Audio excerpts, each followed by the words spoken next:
the Hart Foundation, one of my absolutely favorite tag teams as a kid. Of course, we're talking about Bret the Hitman Hart, his tag team partner, Jim the Anvil Neidhart.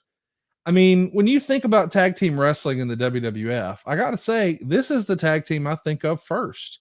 And maybe it's because of when I was coming into my fandom, but they were such a big part of my early fandom. I was a big fan of their presentation and the glasses and the finishing maneuver and the colors. And it was just, I don't know. They stand out to me when I think about 80s, because I started watching in 88. And that tag team is the tag team I think of first. When you think of 80s WWF tag teams, who do you think of first, Bruce? I usually think of, and this is actually probably 70s, but I think of two teams. I think number one, Chief J. Strongbow and Sonny King, and number Mm, two, Rick Martel and Tony Gurria. Back in my day, by God. To me, I don't know why they seem to get the most magazine play back in the 70s because right. all the magazines were based in New York. So, WWE got a lot of play in the magazines, and those were the guys who were featured. So I remember, there was also Tony Gurria and Dean Higuchi, uh, that were a great tag team. I don't know if they were ever champions, though. I know that Tony and Rick were great tag team champions, but there's a lot of them. It's funny that come to mind, but I remember just as a kid because Dean Ho had been in Houston and gone up there. So like he caught my eye and he was with Tony Gurria and then Tony Gurria and Rick Martel, and Rick had been through Texas. But Sonny King and Chief J. Strongbow, I just thought that was like a really weird team because Sonny King had like the peace thing on his trunks and everything. And then there was Strongbow with the headdress and everything. So it was a unique team. And it's strange how that's where I go to is my first exposure to the WWF. Was Strongbow and Sonny King. That's crazy. But I think in the 80s, you go to Tony Atlas and Rocky Johnson Mm, was a big one for me. And when they first went national, it was also like Murdoch and Adonis yeah. were a great tag team. And when you think of almost the current, it's just weird how my mind works. It's the current stuff to me was the Hart Foundation because Bret Hart and Jim the Anvil Neidhart related, they're brother-in-laws, and man, you talk about an in sync tag team that probably never could have talked about anything, that they were just that in tune to each other that people could never articulate why they were such a great tag team. They were such a great tag team because they were family, they knew each other inside and out, and there was just that unspoken bond between them that made them great. And I think that they're they're one of the top five. They're definitely one of the top five tag teams of all time in WWE. We've talked a little bit about tag team wrestling and how at different times it's maybe not been as in fashion in the WWE. And we've talked about some of the economics of that and how other territories were really built on tag team wrestling, like Mid Atlantic. But just take a listen to this list of tag teams. We'll start with the British Bulldogs. They win the tag straps in '86 at WrestleMania 2, and then it's the Hart Foundation, and then Strike Force, and then Demolition, and then the Brainbusters, and then eventually Colossal Connection, and then the Rockers, although it kind of doesn't count. Then the Nasty Boys, then LOD, and you could start to see it. The company evolved, and we had other tag teams like the Steiners. But when I think of that heyday, man, I think of like Demolition and the Hart Foundation and the British Bulldogs and Arn and Tully. And it's just what an incredible tag team division.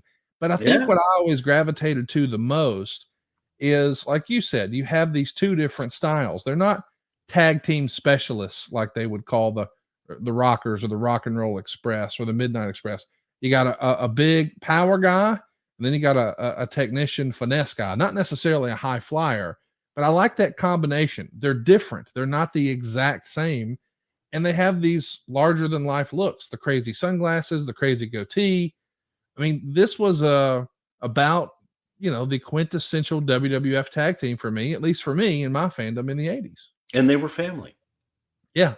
What a great story. And you add to that, Bret Hart, Yes. Jim Neidhart, yes. and Jimmy Hart, yes, the manager. So it was truly a foundation that was simple to understand, and they were all made for each other. I mean, if you're looking with us over on YouTube, you see it's just a totally different presentation. Like, I know they're all wearing sunglasses, but they're all a little different haircuts, different builds, different. Hey, so listen, you come into the company in 87. The Hart Foundation had already won the titles in January of that year. And going back even further than that, Bret came into the World Wrestling Federation first, debuting in August of 84 as a babyface. His brother-in-law is going to follow a few months later, January of 85, as a heel managed by Mr. Fuji. But when Jimmy Hart comes up in February, he's paired with Neidhart and straight away as a singles. And then in April of 85, Bret turns heel. And all three cats are put together to form the Hart Foundation.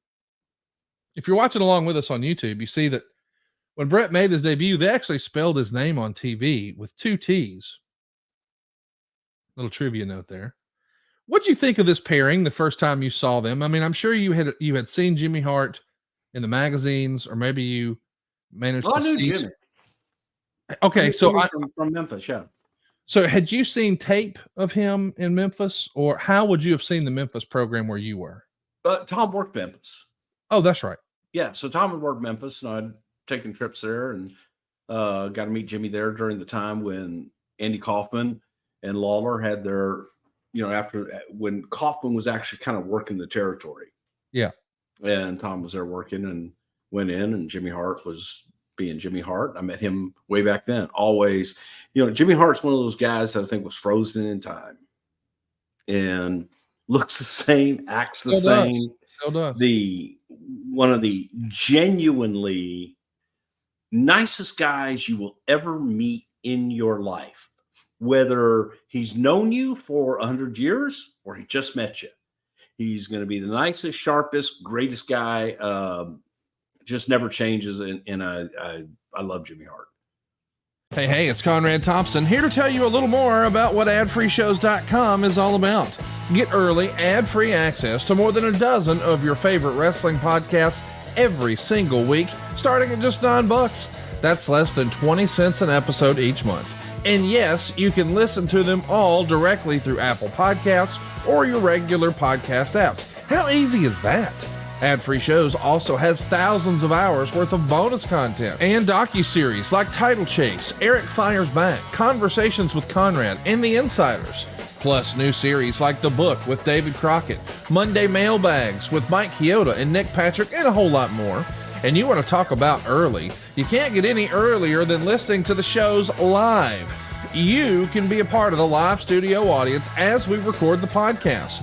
Plus, ride shotgun alongside your favorite childhood heroes for live watch-alongs, Q&As, and other interactive experiences every single month.